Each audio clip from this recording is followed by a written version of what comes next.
नमस्कार. मी डॉक्टर निखिल मुसळे. मी बालरोगतज्ञ आहे. घरात नवीन बाळ जन्माला आलं की दिवसभर त्याचं रडणं चालू राहतं. हळूहळू मोठं होईल, त्याची भूक वाढेल, तसं ते रात्री देखील जास्त रडायला लागतं. बऱ्याच वेळा बाळाच्या झोपण्याच्या वेळा ठरलेल्या नसतात आणि मग रात्रभर कधी कधी ते जाग राहतं आणि रडून रडून आई वडिलांना देखील जाग होतं. आणि मग अशा वेळी दिवसभर काम करून दमून भागून आलेले आई वडील स्वतःला झोप मिळावी म्हणून बाळाच्या तोंडामध्ये पॅसिफायर देतात चोखायला, म्हणजेच रबरी निपल. आणि मग बाळ हळूहळू ते रबरी निपल चोखत झोपी जातं. आणि मग रात्रभर ते रबरी निपल म्हणजेच पॅसिफायर त्याच्या तोंडातच राहतं आणि सकाळीच बाहेर निघतं.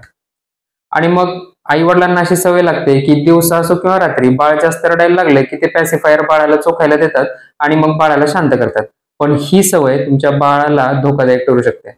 कारण पॅसिफायर किंवा कोणतीही वस्तू बाळाला सतत चोखायला दिल्यामुळं, बाळाला शांत करण्यासाठी सतत चोखायला दिल्यामुळं बाळाच्या तोंडामध्ये इन्फेक्शन होतं आणि पांढरे चट्टे पडतात. त्याला म्हणतात ओरल थ्रश.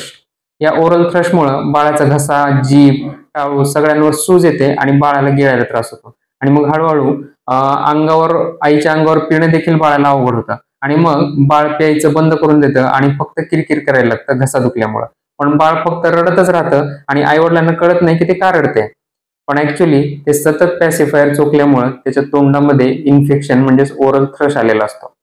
मग अशा वेळी ते परत निपलच चोखायला देण्याचा प्रयत्न करतात, पण यावेळी ते मात्र निपल देखील तोंडात घेणं सोडून देतात. त्यामुळं ही चूक कधीही करू नका. तुमच्या बाळाला पॅसिफायर चोखायला कधीही देऊ नका. धन्यवाद.